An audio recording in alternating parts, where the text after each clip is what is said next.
OBR Straight Talk, episode 11. You get a 2-point conversion. You go for a 2-point conversion. You go for a 2-point conversion. You go for a 2-point conversion. All right, everybody, welcome back to another episode of OBR Straight Talk here at the OBR. I am Bob Evans. He's Scott Kennison. Sadness again in Cleveland as the losses continue to pile up with the Cleveland Browns losing to the Kansas City Chiefs, making it 4 straight losses. Even though there was change with Hugh Jackson and Todd Haley going out the door, Gregg Williams did not inspire the amazing confidence that Scott thought was going to happen with a victory. But the team did play a lot better than I think most people expected, and most people who were drunk by halftime probably thought when they looked at the box score a little bit later. I mean, we have a lot to unpack from this loss, Scott, but I thought the team, as somebody being there in the stadium, I thought that the Browns they hung with one of the best teams in the NFL, and, they lost Denzel Ward, they lost E.J. Gaines, they lost Christian Kirksey, already with having Joe Schobert out, having Terrence Mitchell out, having Demarius Randall out before the game started with a groin injury that he had been nursing all week long. You're talking about, realistically, aside from Myles Garrett and Larry Ogunjobi, by the beginning of the second quarter, missing all of your next 5 best players on defense for the Browns against one of the most, if not the most, high-powered offenses in the league. And so I know there's no, we're not handing out participation trophies or ribbons or anything like that, but I'm impressed with the effort the team gave, given the, hand that they were dealt on defense with all the injuries. I've been the guy all year harping on the lack of depth on this team, and at this point there's been so many injuries that, what team is going to have sufficient depth at where you're getting to at this point with where the Browns' injuries are right now? But yeah, it's a tall task to stop the Kansas City Chiefs when you are healthy and at 100%. And when you're looking at, Jamie Collins with the heart of a lemming out there making, Gregg Williams praised him for being the quarterback on the field. I can go show you at least one play where Jamie Collins just kind of pieced out and didn't even make an effort to go make a tackle on the goal line. It's given the task and the lot that you drew on Sunday, the Browns kept that game closer than it could have been. That thing could have been ugly. Then again, you stopped the Kansas City Chiefs, once in the entire game? You made them punt one time, and I think it was in the fourth quarter. I think I left at that point, to be honest. So, I guess even with the backups, I could have asked you to get off the field more than one time. You are professional football players. The offense, thought the offense was okay. The offense has been decimated with injuries as well. You've got David Njoku blocking Manti Te'o's girlfriend. And, for everything that the team was facing in a transition week, with it being upended in the middle of the year, that thing could have been hideously ugly. And the Browns still had a chance to get a couple stops and bounce a miracle, off a Russian satellite, to quote Armageddon, in the fourth quarter. So I guess you take that as a moral victory if you want to hand out moral victories. But on the other side of it, it is time to just accept the facts about this team, which if you saw me on Twitter, you probably know what's coming and you want to punch me in the face for it. But the Browns in roster spots 1 through 16 are okay. They're not great, but roster spots 1 through 16 are okay. Roster spots 17 through 53 are just guys. And some of those spots at the end are less than just guys. And it's time that we seriously, myself included, take a long, hard look at where this team actually is today and what the expectations for this team should be for the rest of the year. Because I think we all, myself included, maybe got a little carried away with our expectations for what this team might be. And that was me saying it might be a 7-9, 8-8 team at some point because Baker Mayfield changes everything, right? But the end-all, be-all of it is the last couple of weeks have really shown you that once you get past the starters and a couple of guys at certain spots where you have okay depth, the Browns have a real depth problem. And I think John Dorsey is going to fix that. And I think he did a lot to get the starting lineup to a higher quality this year. And once you fix those depth issues, that's when going forward, this Browns team will start to look better. You know what was, it really kind of drove me crazy being at the game, and I know that you touched on depth, so I kind of want to go there.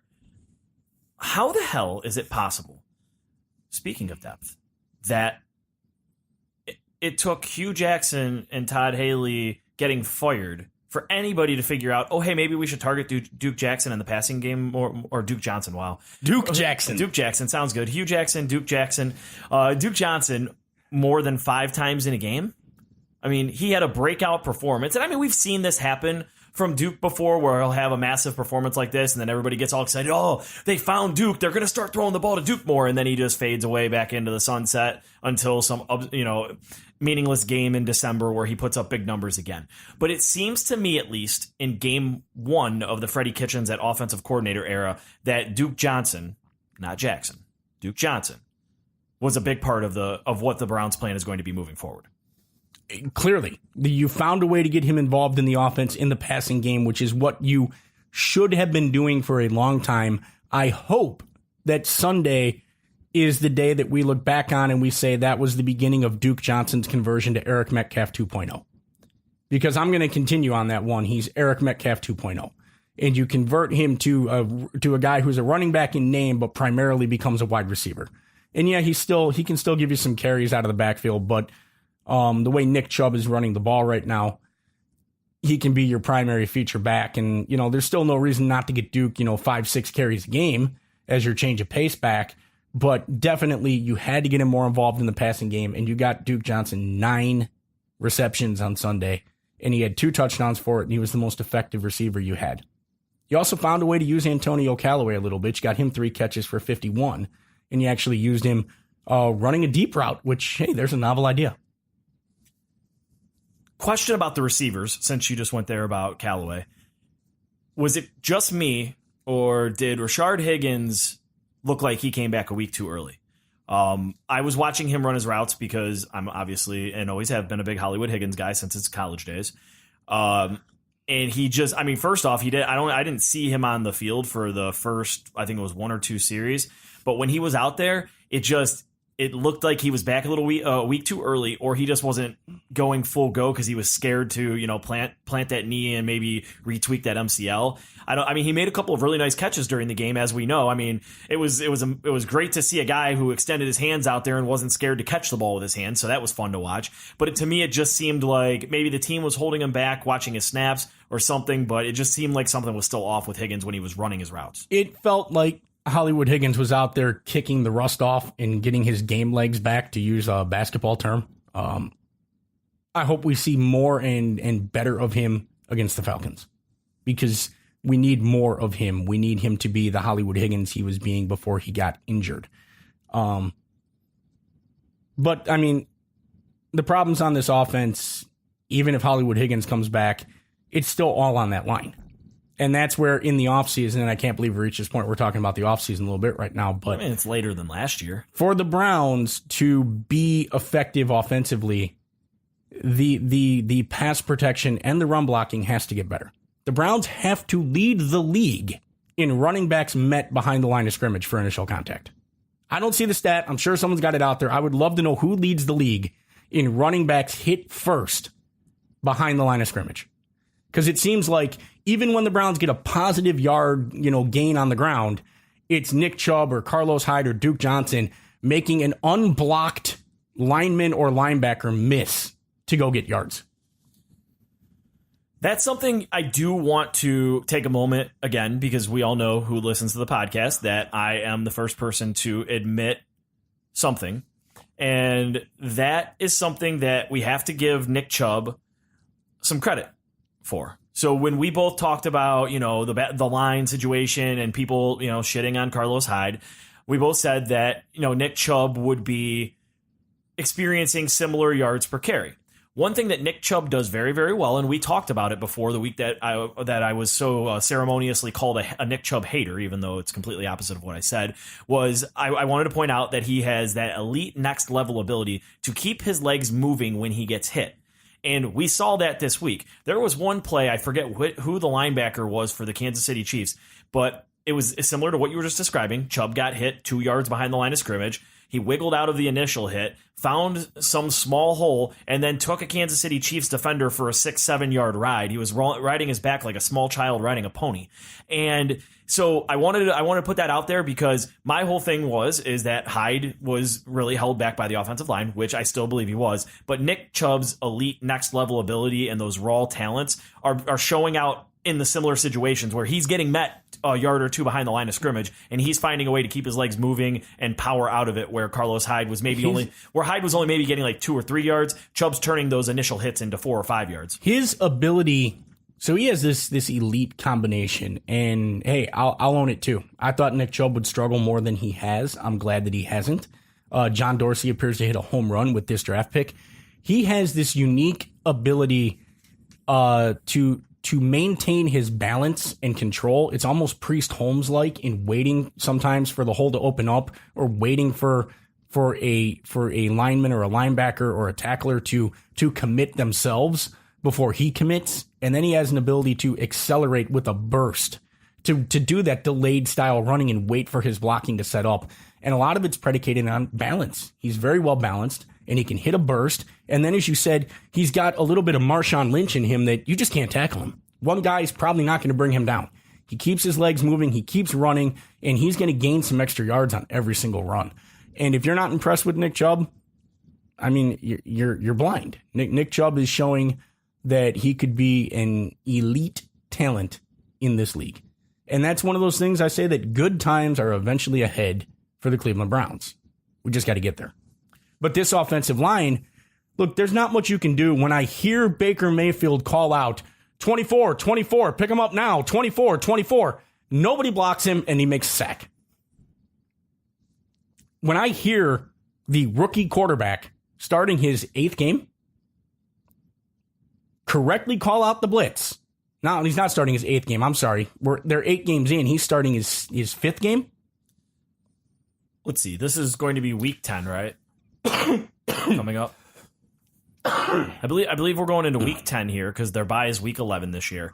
And he started since the Jets game, he came into the Jets game. So he started since week 4, because the Jets game was because it was Pittsburgh, New Orleans, and then the Jets. And then the Jets. So he started since week 4. So 4, 5, 6, 7, 8, 9. So this was his 6th start? Okay. Yeah. So this is his 6th start, and he's calling out the correct protections. He's identifying the blitzer. It's being called out. And then no one's picking it up. Like, Baker might as well be talking to himself, because, I mean, it's just. Let's talk about David Njoku. I know we got a question from a listener about it later, and we'll get to that. But David Njoku watches a guy blitzing on the outside of him, and I don't know who he was going to pick up. I have no idea if he was going to go block the left tackle, or if he was going to double team whoever the left tackle was blocking, but he literally went and blocked a ghost. I mean, there was no one there. Like, he saw Michael Dean Perry coming through the line and went to go block him, and then lets the guy that he should have shifted outside to block go right by him. I heard someone say that he thought he had a running back to help him in the backfield. Thinking you have a running back to help you in the backfield doesn't excuse you from blocking a guy unblocked when there is no one else in the screen that you could possibly be letting him go by you for to go block. He wasn't releasing to run a delayed route. It wasn't a screen.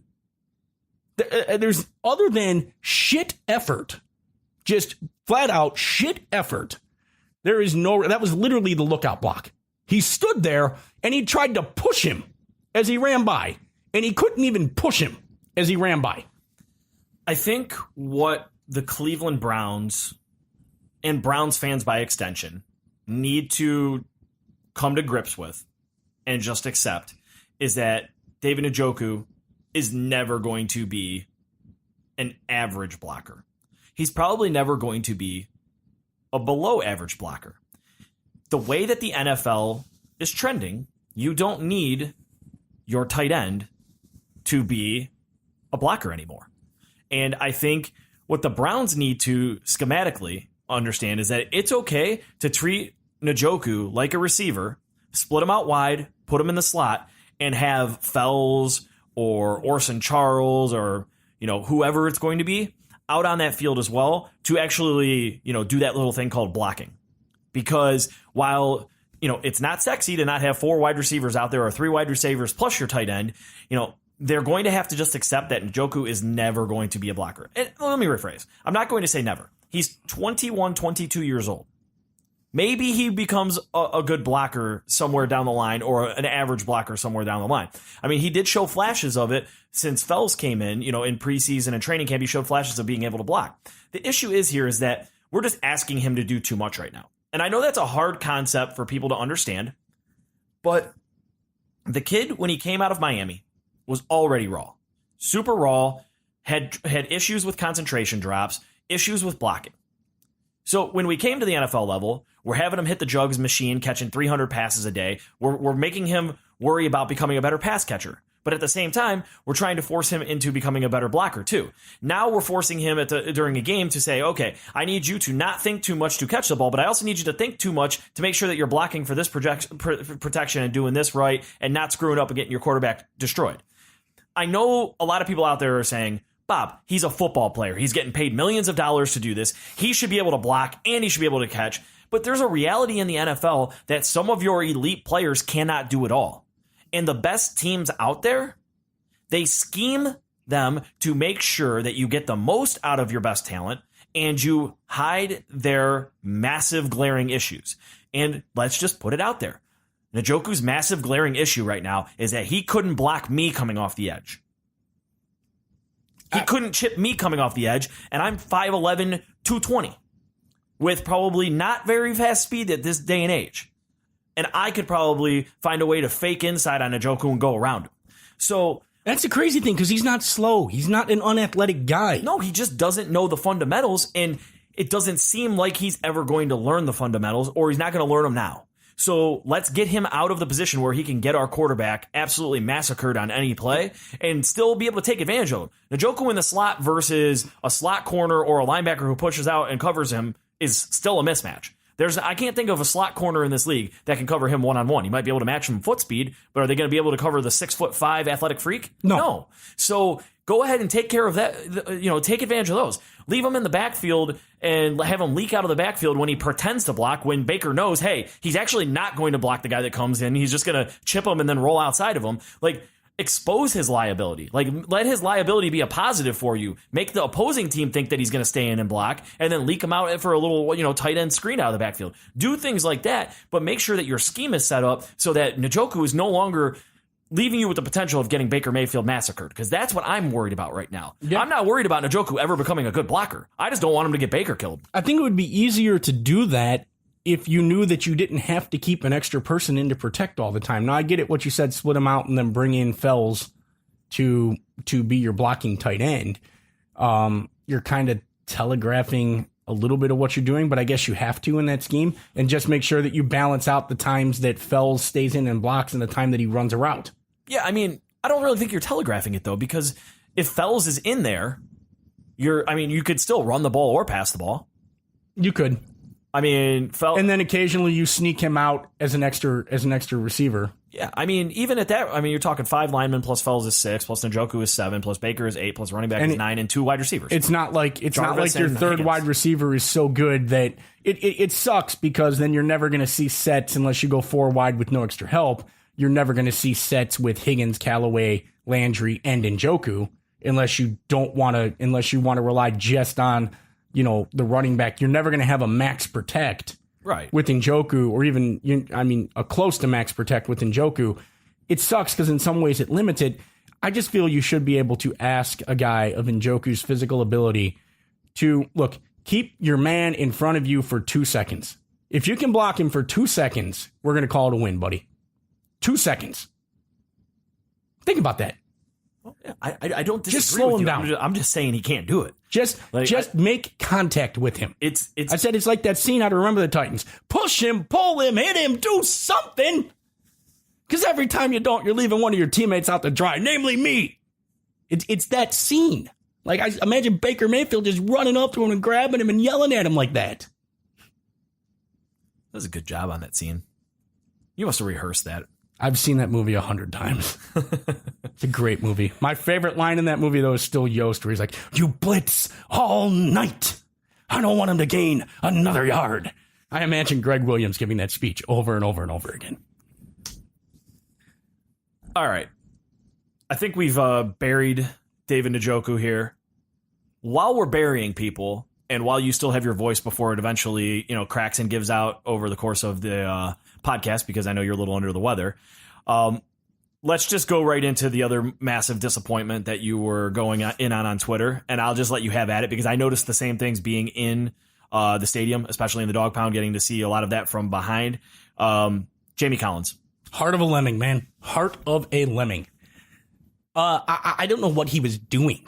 He was whiffing at tackles. One time, I think he tried to jump on, he tried to pull Kareem Hunt's flag.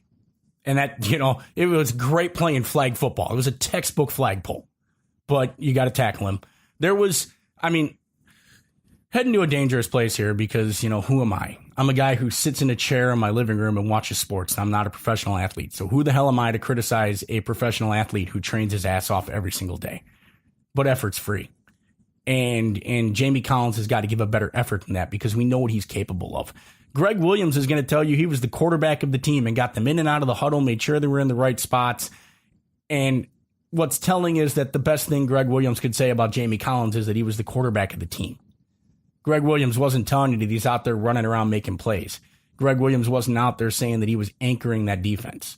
He's out there saying he made sure the play got called correctly and people were where they were supposed to be. Because Jamie Collins had absolutely zero effort given at any point on Sunday. I know I've said all year that you get the good Jamie Collins sometimes, and some weeks you're going to get the guy who's just a guy. That week, I think they let a fan wear a Jamie Collins uniform and go out in the field. Go watch, and I retweeted it at some point, and it's out there.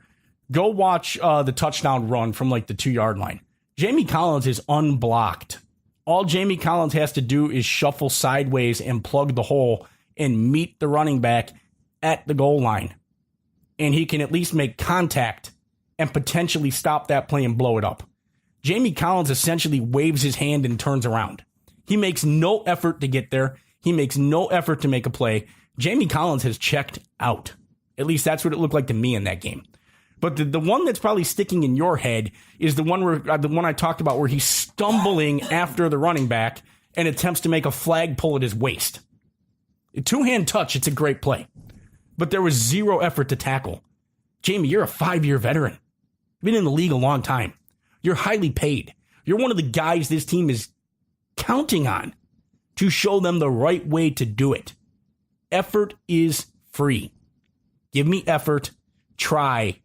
Let me believe you're doing your best out there, and I'm probably not going to rip you. Jamie Collins is capable of so much more than he is giving the team. He may not be the elite Pro Bowl guy that he used to be. Maybe it is, as Lane said, that he is now just a guy. But Jamie Collins should never look like they let a fan wear a Jamie Collins uniform and go out in the field for a game. I don't know who that was on Sunday. But that was a guy that didn't give a single damn, or at least didn't appear, based on his play, that he gave a single damn about what happened on Sunday. Yeah, I've been pretty critical and difficult on Jamie Collins all year long, and I've had my admitting, that he had a good game moments, but it's pretty simple for me to see, and it's been that way since the preseason, that he lost something when he suffered that injury and missed the rest of last year. And that athleticism is not back. And now you're seeing what Lane referred to as just a guy, because now he has to rely on his football instincts and his actual ability to play the position over his natural athleticism, which would mask some of those, lesser issues, those instinct issues or whatever it is that weren't there. So now we're seeing who Jamie Collins, the player, is.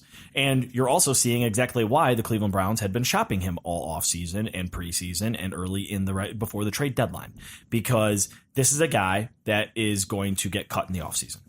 They're going to save money. He's gone. Unless somebody wants to trade for him, which they won't, he will no longer be a Cleveland Brown after this year. And it's kind of crazy because I thought the move to middle linebacker might have revitalized him, put him back where he wanted to be, because he's been playing middle linebacker a lot since Schobert went down.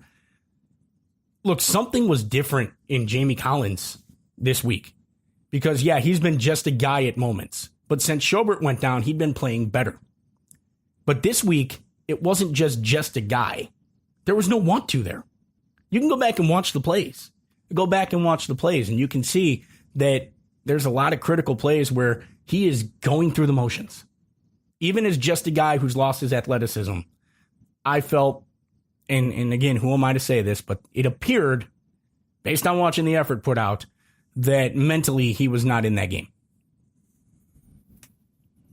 Sticking on the defensive side of the ball really quickly and touching back on your depth problem earlier. I don't understand, again, why they did not sign another corner during the week.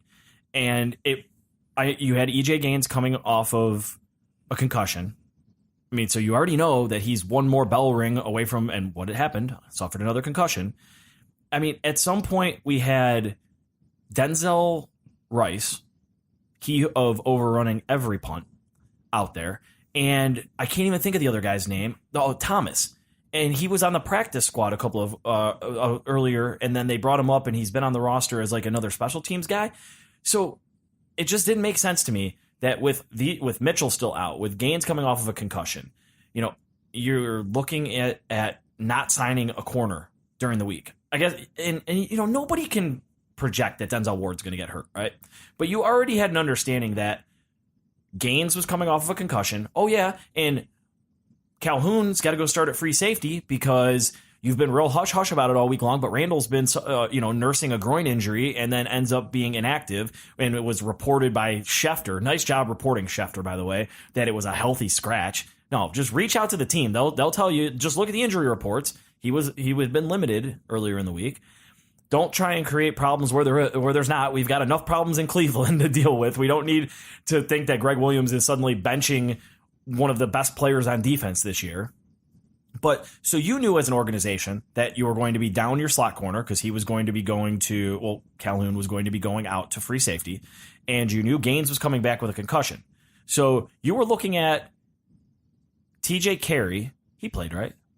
Yes. Okay. So you were looking at Ward, TJ Carey, and Gaines essentially being your first line up at corners, and if anything happened to any of them, you were going to be put in a situation where Denzel Rice and that Thomas dude, Travere Thomas, I think is his name, it finally came to me, we're going to have to play football. We're going to have to play meaningful snaps in this football game.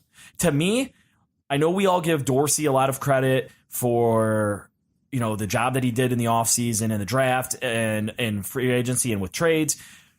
To me, the management of the back end of the roster this year, and listen, I'm not going to throw Dorsey under the bus here because I don't know who ultimately makes that decision, whether it's Dorsey or the coaches.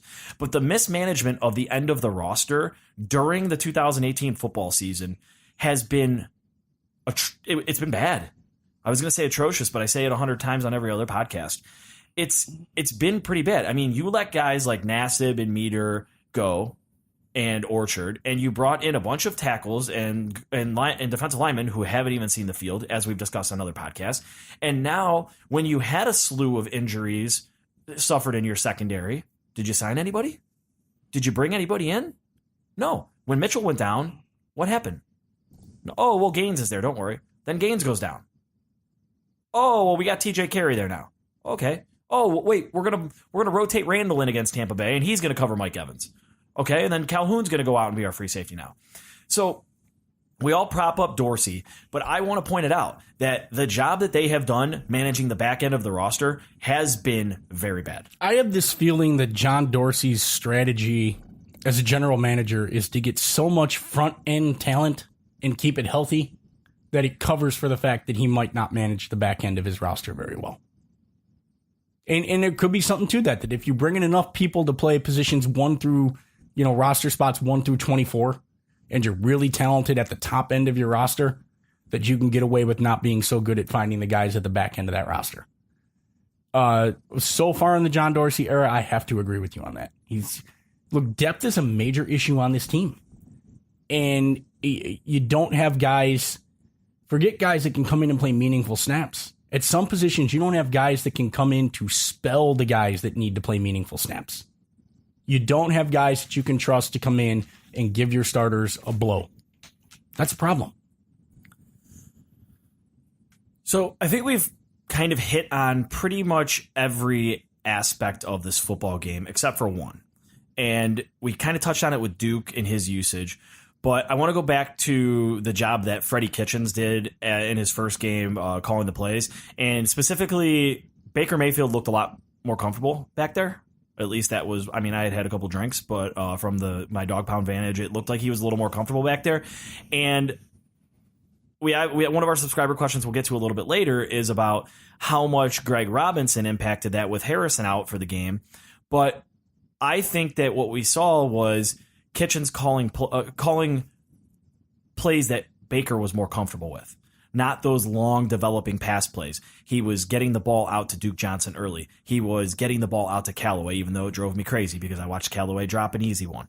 I saw him targeting Ratley out on quick screens. I saw Brashad Perriman catch a slant, and I was confused as all hell that Brashad Perriman was running a slant and that he could also catch it at the same time. So kudos to you, Perriman. So what I think we saw during that game was in his first opportunity to be the offensive coordinator, Kitchens' number one goal and number one responsibility that he put on himself was to make his rookie number one overall quarterback as comfortable as possible. Props to him, to Freddie Kitchens, for not trying to show the world how smart he is and trying to show how complex of an offense he could run, but showing the world his ability to work with the talent that he has and the talent level that he has. If I have a criticism of Todd Haley as the offensive coordinator of the Browns, it is this. He never accepted that he does not have Ben Roethlisberger, Le'Veon Bell, and Antonio Brown on this team. He never accepted that, and he kept trying to run an offense that those guys could run and that this group could not. I would love to see what Jake has to say about this in his film breakdown because I haven't seen it. But one of the things that I heard was that Freddie took the full field reads away from Baker and said, I'm going to stop having you read both sides of the field, and I'm going to give you some 1-2, read half the field, and then check down. To simplify things, go figure, to simplify things for your rookie quarterback who came out of a simplified college offense. That's why Baker looked more comfortable. You had him doing the quicker drops. You had him getting the ball out of his hands quickly. You had him doing the simpler, quicker hitting routes. And when it was a play downfield, it was still only reading half the field. You want to get your rookie quarterback to have happy feet?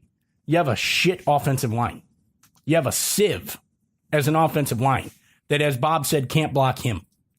It is a garbage offensive line. And you have problems at pass protection at tight end and running back.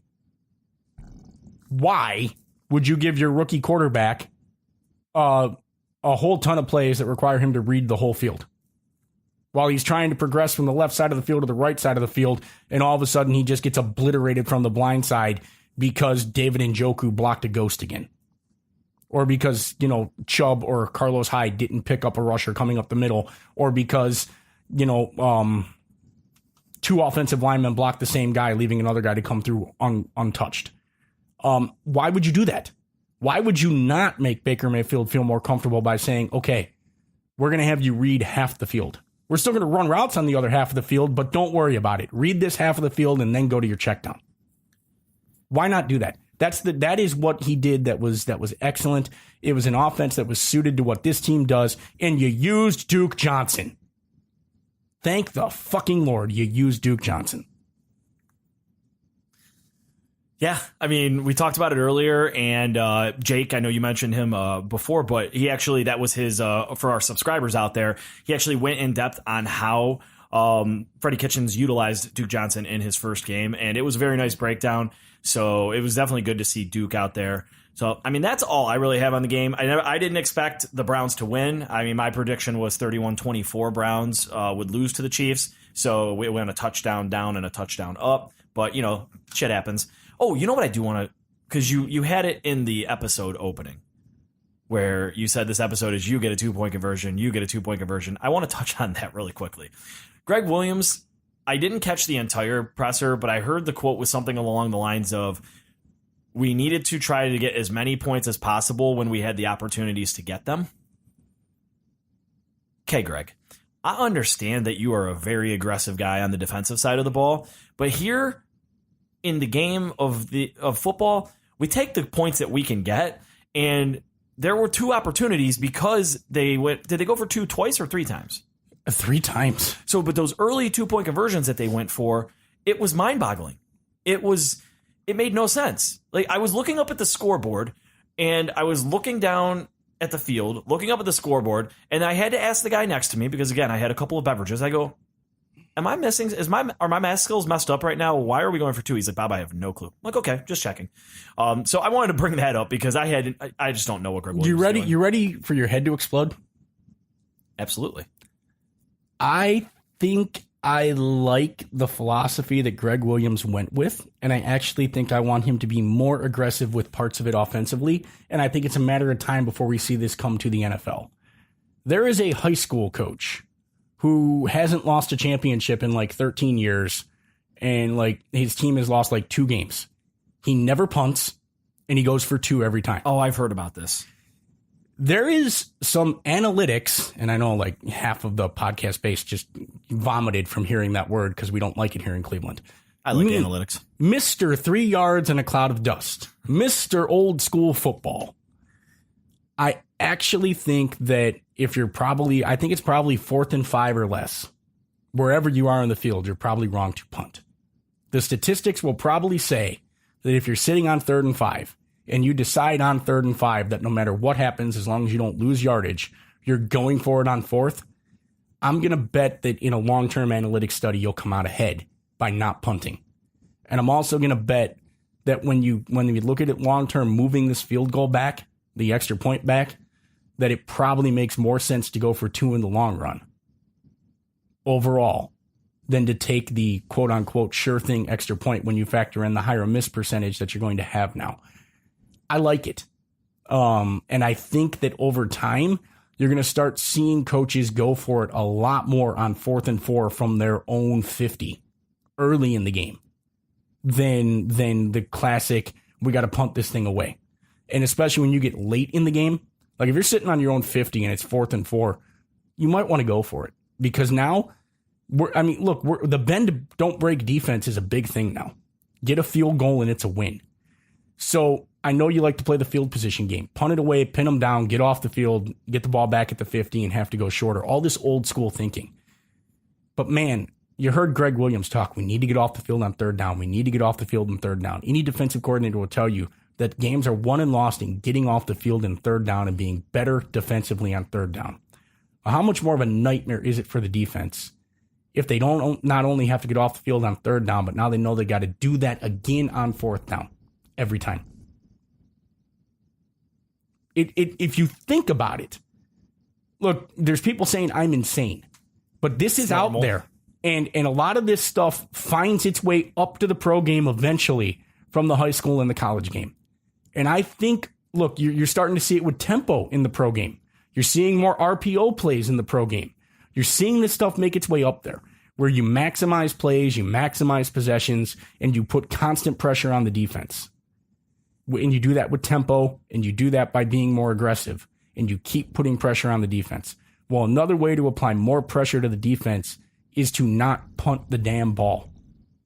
And I think there needs to be, when more analytics studies get out there, and you start to get more of the young minds into the game, and not the old school football guys that say, 3 things can happen if you pass the ball, and 2 of them are bad.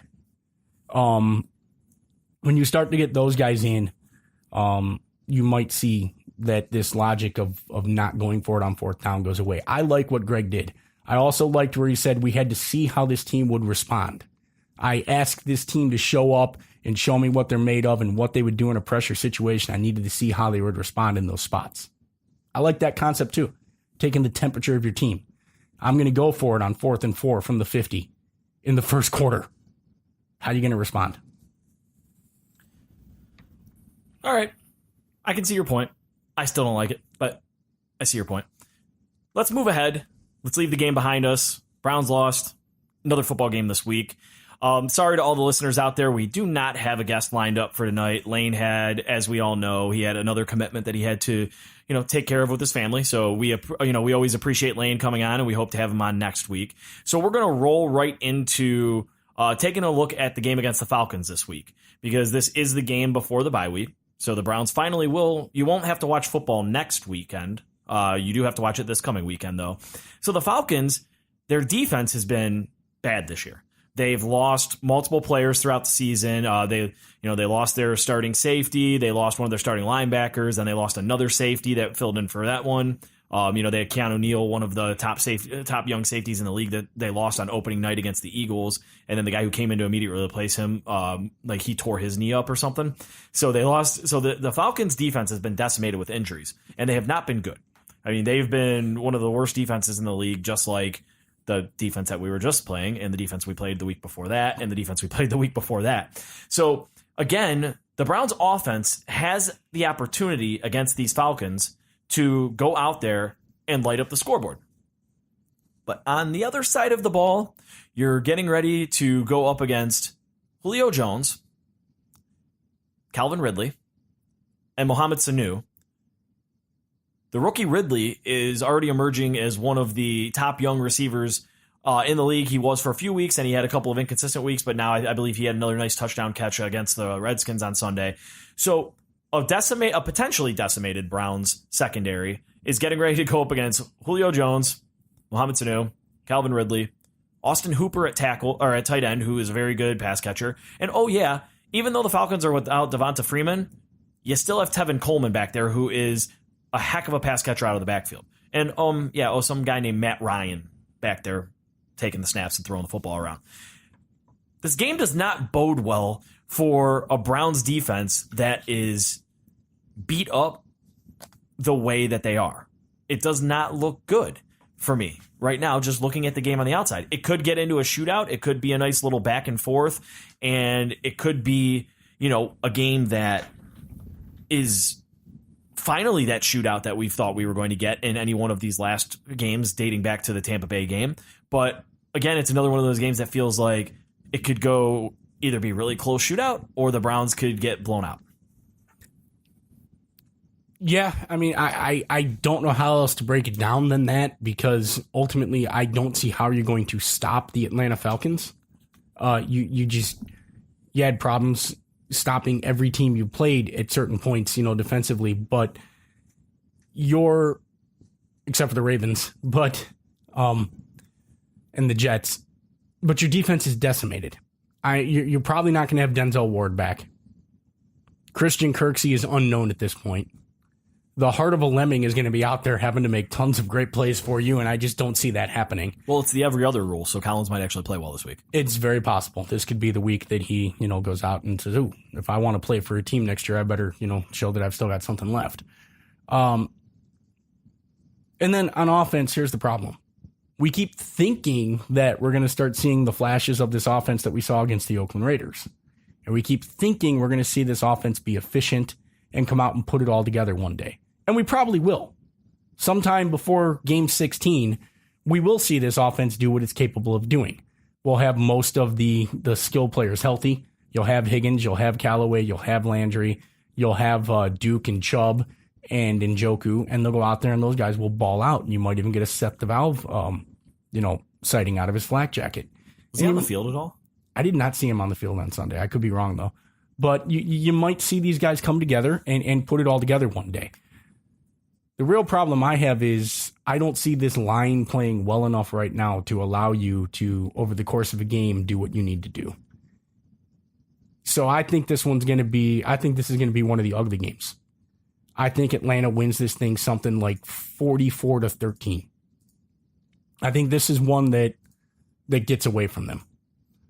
You have a decimated defense, and even though Atlanta isn't a great defense, this might be one of those days where they just get off and rolling very, very quickly, and the offense is playing catch up the whole time, and they're just not able to get this thing in gear to be able to keep this one close.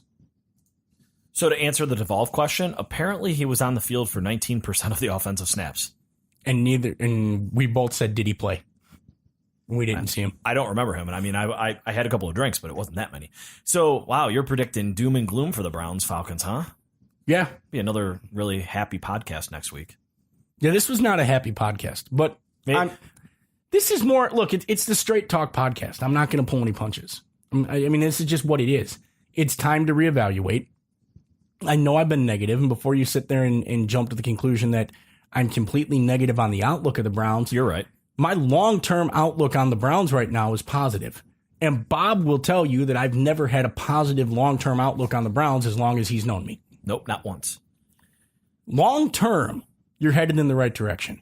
You have an elite running back in Nick Chubb, potential. Elite talent potential running back in Nick Chubb, who's already showing you. This isn't one of those things where I'm like, David Njoku could be the next Antonio Gates. No, this is Nick Chubb has already shown you what he's capable of doing. You do have a guy like Njoku, who if he gets rid of his Greg Little disease and learns how to block just a bit, could be a very good tight end in the league. I'm not going to say elite, but he could be a very, very good tight end in this league. One of the, slotting him somewhere between the 6th and 10th or 11th best tight end in the league someday. That's what I think his potential is. You've got Landry. You've got Hollywood Higgins, who, while not ever going to light anything on fire, could be a good possession wide receiver and a security blanket for a quarterback. And a type of guy that every team needs somewhere on their roster. And then you've got Duke Johnson. You've got the guy that could be, as I said, Eric Metcalf 2.0.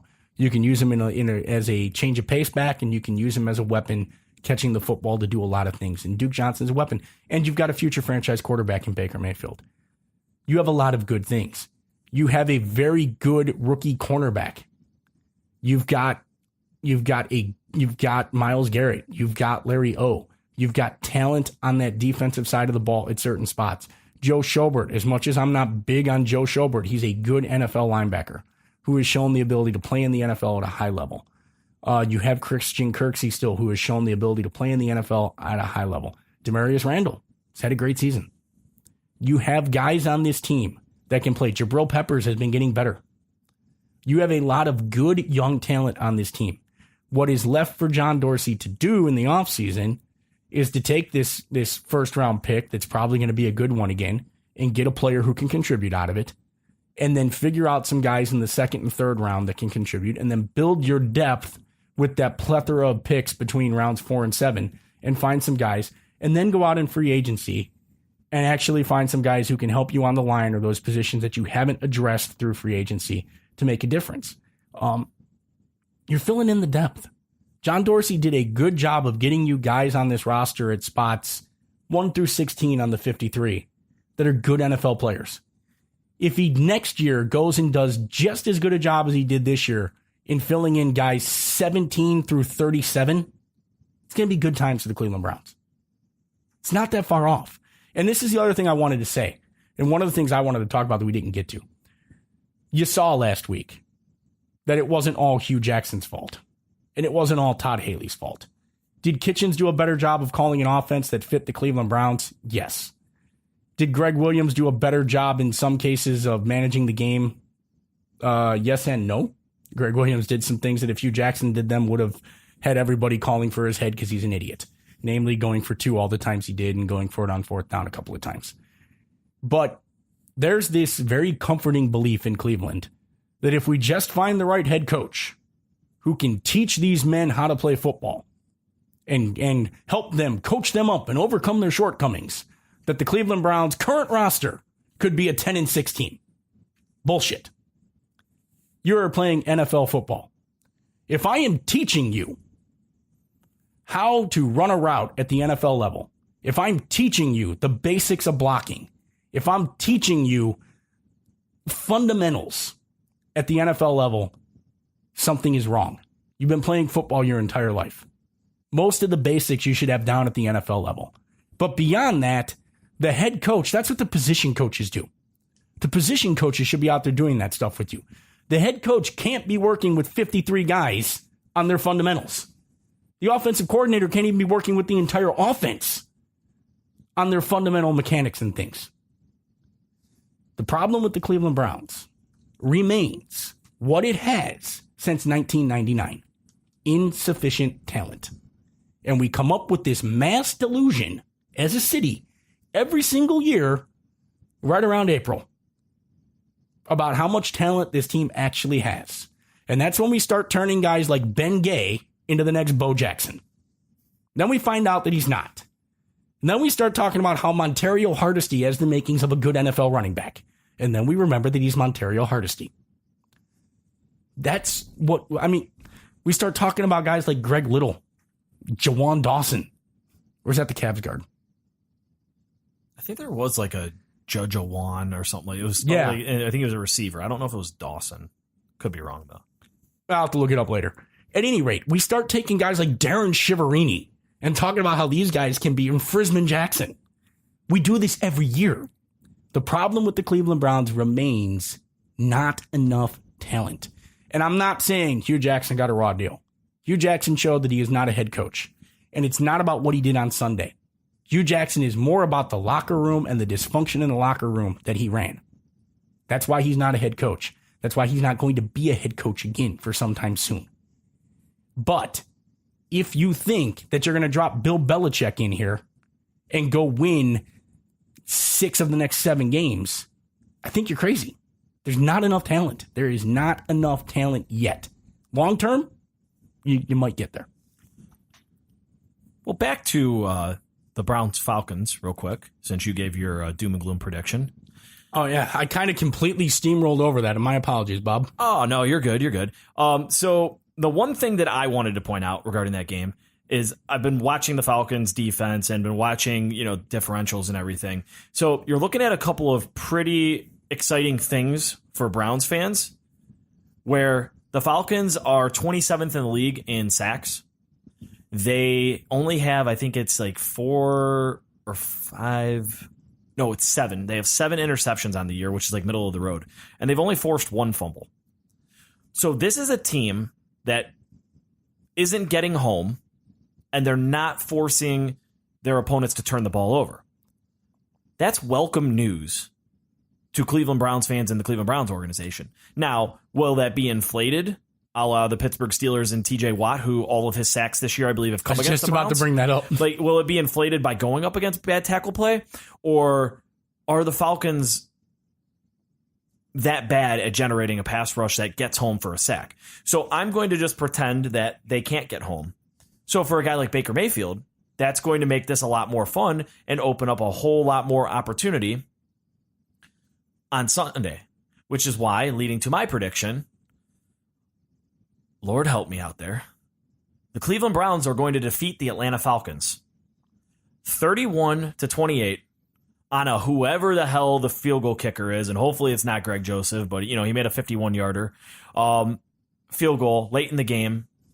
That's where I'm at. Browns are going to win this football game. It's going to be a high-scoring affair, and I think that this is that one time in this little stretch where we were pretty pessimistic. Well, not you last week, but pessimistic, where I've been pessimistic on their opportunity to win, that I think they can pull off this win and go into the bye week feeling good.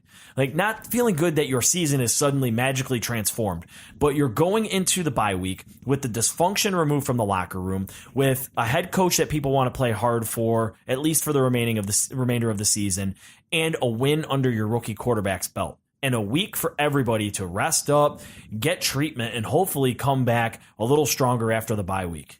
Bob, I liked your prediction a lot better than mine. I hope I'm wrong. Well, since this has been a pretty short podcast, right here at the end, let's dive into a few OBR subscriber questions and let everybody, head on with their days, their nights, whatever it is that whenever you're listening to this. So let's start out with our first OBR subscriber question, which comes from Shrooney. Shrooney asks, okay, our offense won't be mistaken for the Chiefs, but they did move the ball. Infuriating that Hugh/Haley couldn't check the egos at the door and get the ball to their playmakers. It's obvious that Duke and Chubb were beneficiaries, but did the play calls also benefit Robinson coming in at LT? He looked a lot better than Harrison. P.S. I thought Peppers, while not lights out, put together another decent game, one of the only ones on D. I'm going to let you take that one, Bob. Okay. So for me, we touched on it earlier. I think what Freddie Kitchens did, and how you talked about how he took away half the field for Baker, and also getting the ball out of his hands quicker and getting it out, into the hands of Duke Johnson, into all of your quote unquote playmakers, but into your receivers' hands earlier. I think that obviously helps a guy like Gregg Robinson at left tackle over what Harrison had been dealing with for weeks under Haley, which are the longer developing plays, which require him to block longer and require him to use skills that he hasn't refined yet, or doesn't have, being an undrafted free agent.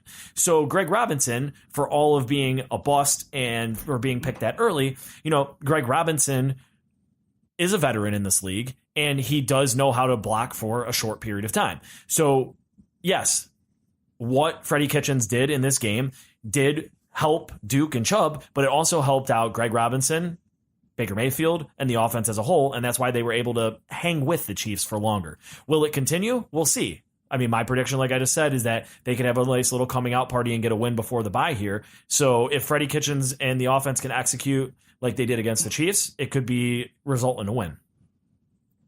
And yes, Jabril Peppers, while I've been very, very hard on him throughout the majority of his career, has been improving. And again, he's one of those guys that you just say, all right, Jabril, just do your thing. Just go out and do your thing. Don't ask him to do too much like they were last year trying to make him into the Angels in the outfield center fielder. Just let him do his thing. Hey, you know what? And the theme today has been owning it when we're wrong, aside from just crapping on the Browns. But the theme today has been owning it when you're wrong. And Peppers has been a guy who is, if you're looking for guys who have gotten better as the season has gone on, Peppers is your guy. He's had a better second season, and in all phases of his game, he has been better. He is the least of your problems on defense. Although, if he would have jumped at all, he had an interception over Travis Kelce on that touchdown. Oh, yeah. He just didn't have his feet under him to be able to jump. It was perfect coverage, and he just couldn't get his feet gathered to jump and take that ball away. But he is the least of your problems on defense, the least of them. Second subscriber question comes to something that you specifically discussed earlier, but I want to acknowledge it. It comes from W100BLY. I still don't know what it means, but we're just going to spell it out. Njoku having a brain fart when trying to block an oncoming rusher was bad enough. Could that be Willoughby? Could be Willoughby. It could be Weebly, We100bly. I don't know. Hey, shoot me a message on the OBR and let me know what the pronunciation of your username means, because I'd really like to know so I can stop butchering it every week when you ask a question. So anyways, back to the question. Njoku having a brain fart when trying to block an oncoming rusher was bad enough. What is even worse is that he just stood there afterwards bitching apparently with Robinson. Maybe I am being too hard on Njoku, but is it too much to think that he could have broken off so Mayfield could throw him a pass instead of taking the sack? Also, does this speak to how the team views Fells? I would think he'd be the blocking tight end with these plays. So your question hits dead on to what I was kind of talking about earlier, Scott, in the fact that instead of the offense asking Njoku to do what he clearly cannot do, let's start scheming him into a situation where he can actually be taken advantage of. So this is that perfect, this scenario is that perfect explanation where instead of asking Njoku to be the guy responsible, let him understand he's not responsible and let Mayfield understand that Njoku's going to chip and release and we're going to dump the ball out to him as quick as possible so you don't get buried.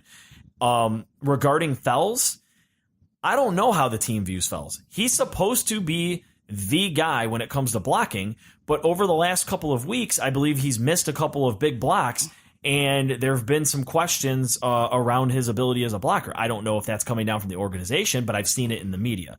So I don't know if you have anything to add there, Scott. I know we talked about it at length earlier. It's no secret that on this podcast, there's two people, me being one and Lane being the other, who are not huge fans of David Njoku right now. I recognize his potential. I recognize the ceiling for the kid and the fact that he is just a kid. But this is his second year in the league, and he's got to play better. And Bob, I agree with everything you're saying. If you've got a guy that can't do all of those things, then don't ask him to do them, and that's coaching. But at some point, if you want to play tight end in the league, you got to be able to stay in front of your man for 2 seconds. Stay in front of your man for 2 seconds. Give your quarterback 2 bleeping seconds. I don't need you to block like an offensive lineman. I don't need you to go down as one of the great pass blocking tight ends. I need you not to go take out Lene Kakua while Baker Mayfield is thinking his name is Potato because you let the real blitzer go through. Okay? I need you to be able to go actually make contact with the man coming clean instead of turning around and yelling at Robinson that he should have let the man that he was blocking go to go get the guy that you didn't even take a step to your left for and just flung your arms at. So I get it. You got to ask Njoku to do what he's capable of doing and stop asking him to do too much. But you're a professional football player. Some of the things that come with being a professional football player are the ability to catch the football and the ability to at least make contact with the guy that you're blocking. You might get run over. You might be on skates. You might get beat by a swim move, and you might get ran over. But his effort is beyond explainable for a professional football player. All right, our final question from the subscribers. And again, everybody, thank you for submitting these. And as usual, we'll get this posted in the tap room every week on Monday, and then you can submit questions. The more the merrier, or the less the merrier, depending on how long you want to listen to the podcast. This one comes from Brett. Aside from Johnson and Chubb getting more involved, what other changes to the offense do you expect from Kitchens going forward? With Jackson out of the picture, will Williams change anything on the defense for the remainder of the season? The defense, if there are changes, I think it's going to come because of personnel and limiting what Gregg Williams can do. If anything, Gregg Williams might blitz more, but he didn't blitz a lot at all. I was surprised he didn't blitz much at all on Sunday. Maybe because he knew he needed the max cover because he didn't have the guys to risk blitzing extra people. But I don't think Hugh Jackson was very involved on the defense. I think that was a lot of Gregg Williams' show. So I wouldn't expect to see any big changes on defense because Hugh Jackson is gone. On offense, I think you'll see a lot more of the 3-step, 5-step drops, a lot more shotgun snaps, a lot more bubble screens, a lot more flank passes, quick hits. You'll see those type of deals. You might see some more rub routes. I think you're going to see Baker working, as we said earlier, half the field versus the whole field. You're going to see the longer developing plays go away. You're probably going to see some of the insane triple reverses go away, although we did try at least one of those. But you're going to see some of those Todd Haley super secret plays go away. But ultimately, you're going to see a simplified offense to the point that, Todd Haley, Kitchens realizes what he has, and it's a young offense. And it's an offensive line that struggles to block. So why would you ask an offensive line that struggles to block for a 7-step drop on a play that's going to take 4 or 5 seconds to develop? I think those are the things you're going to see change. So I'm going to add a bonus question here at the end, and this will be how we end the podcast for everybody, because we've done an entire podcast and haven't touched on it at all. During the broadcast of the game, from my understanding, I didn't get to listen to it, it was pointed out that basically Bruce Arians was letting the whole world know that he would come out of retirement to coach these Cleveland Browns. And not only would he come out of retirement to coach these Cleveland Browns, but it sounded like he was, to the local media, I believe it was the Canton Repository that had the story, sounded like not only does he have a plan of how to get this team to go back to a winning football program, but he also knows who one of those coaches is going to be in Chuck Pagano. So I wanted to get your thoughts, because when we talked about potential coaches, and obviously it's really early to do this, we've talked about young up-and-comers. How would you feel about a guy like Chuck Pagano being your defensive coordinator and a guy like Bruce Arians being your head coach? 5 years ago, I love it. 5 years ago, I wanted Bruce Arians here, and I believe that's when we went and got a hometown boy, Chud, that no one had ever heard of. And I was like, who? We got our 8th pick? No one else even interviewed this guy? 5 years ago, I wanted Bruce Arians. Bruce Arians is 66 years old, and his health has not been the greatest thing in recent years. And I just don't know if you want to gamble on the rebuilding of this team with a guy who is 66 years old and hasn't proven to be up to the workload strain of the NFL at this point in his life. I feel it's the wrong direction to go with this team. And I think the way the game is changing, it's the wrong direction to go. And I think with a young team, you want to look for a young coach who can grow with this team over the next 5 or 10 years if you've got the right guy.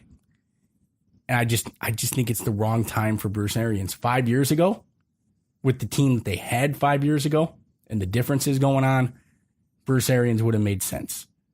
But what are you hoping he does? Turns it around in 3 years to retire at 70? What is he? The guy, he's the coach in waiting? He's the bridge coach? I mean, if you're hiring Bruce Arians, you're hiring him as a bridge coach. So I just don't know if it's two names, but in the end, are those names the right names at this point? So my answer to my own question is exactly where you ended that. I'm perfectly fine with Bruce Arians as the head coach under two conditions. Condition A, John DeFilippo wanted nothing to do with this job. Lincoln Riley wanted nothing to do with this job. He wanted to stay. He got his fat extension to stay at Oklahoma to the tune of $100 million for 10 years. After that, I think there's a considerable drop off right now, and it's early, so we don't know who all the coaching candidates are going to be. I mean, Harbaugh is rumored to be getting fired by Baltimore if they don't turn things around. Like, that's a guy that's going to vault to the top of everybody's I almost said playlist, coaching list. But let's just view it in a vacuum here. So this is the second part. I'm okay with Bruce Arians as the head coach if we have a stud up-and-coming offensive coordinator in waiting to take over for him when he's ready to ride off in the sunset.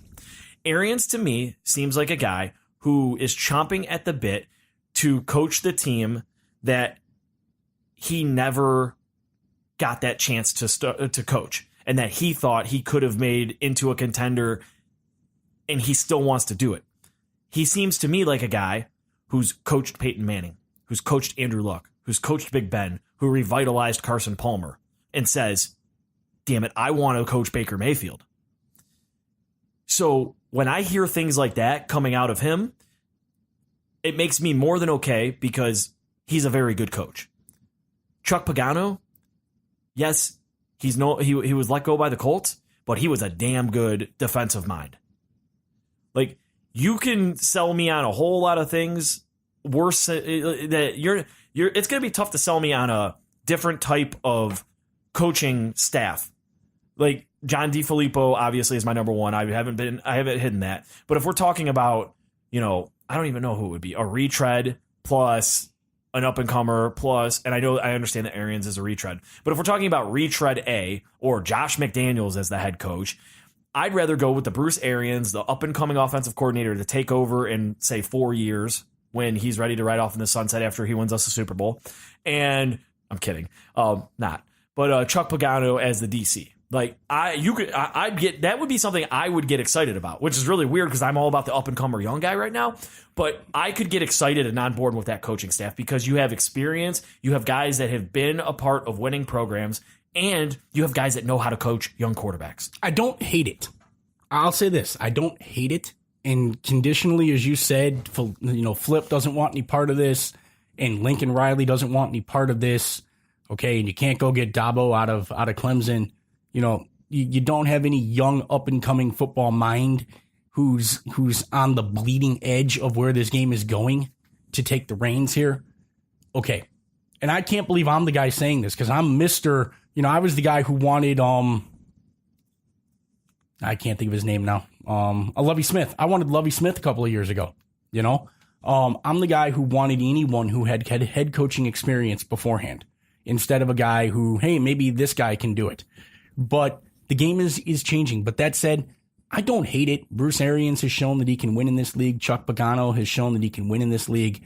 But I think if you do it, it has to be done, as you said, with the mindset that this is a bridge head coach. Because you're not hiring a guy for more than 3 or 4 years. And I'm not trying to be age discriminatory here, but... Okay, Dan Gilbert. Bruce Arians isn't coming back and coaching this team until he's 75 or 80 years old. He's got 3 or 4 years in him. He wants one run to see what he can do with this team and to see if he can get the Browns headed in the right direction. It's not terrible. He will probably be the best head coach the Browns have had since Marty Schottenheimer. Because you can't count Bill Belichick because he didn't do much when he was here. But I mean, I don't know. I just feel it's the wrong direction to go with this team. I would first try to go in the direction you said. So I just wanted to look this up real quick before we wrap the podcast. If Bruce Arians came here and coached this football team for 4 years, he would be the longest tenured head coach since the team came back. Butch Davis would he be tied with Butch Davis, who coached from 01 to 04? Well, Just but a- ju- ju- Butch just a Davis side note. Davis didn't make it 4 years, because that's right. He got let go in year 4. So if Bruce Arians coached 4 full seasons, he would be the longest tenured head coach probably since Belichick or Schottenheimer. So Just a side note, if you want my opinion on where the whole franchise went wrong in the relaunch, it was not figuring out a way to keep Butch Davis on the staff. I know Butch had his own issues and the stress was getting to him, and it was more of a mutual parting. But Butch had that team going in the right direction, and the 2003 season after that playoff run was a disaster. But I think that had you kept Butch Davis around here a little while longer, you might have been on a better footing than what happened in the Romeo Crennel, Eric Mangini, Pat Shurmur era that followed. But that's my revisionist history route. Well, now that the revisionist history has been spoken and we have talked about Bruce Arians, that's about it for this podcast. So I just want to say thank you to everybody out there for listening. Scott, thanks for powering through. I know you're a little under the weather and sipping your tea over there. I'm hitting the road. I will be headed to Fort Lauderdale in the morning. So by the time you all listen to this, I'll probably already be laying on a beach somewhere, but only for 30 hours because I'm going there for work. But again, everybody out there, just want to thank you all for listening in. As always, though, before we let you go, I was going to say go Browns, but I just want to remind you to subscribe to this podcast everywhere that podcasts are out there. Leave a comment, leave a rating, whether we're good, whether we're bad. Drop us a comment. Let us know what you like. You know, we're trying to make this the best podcast for you, and moving forward, we will definitely make sure we do have a guest lined up. We just had to back up our day of recording, so we did not have a guest lined up for this one. So yeah, anything you want to hear us talk about, drop it on the OBR website, drop it on the comments. But yeah, on that note, here's hoping that we have a victory Monday. Hey, go Browns. On the bright side, it's the shortest podcast we've done yet at 1 hour and almost 12 minutes. Have a great day, evening, whatever time of day it is you're listening to this, everybody. Go Browns.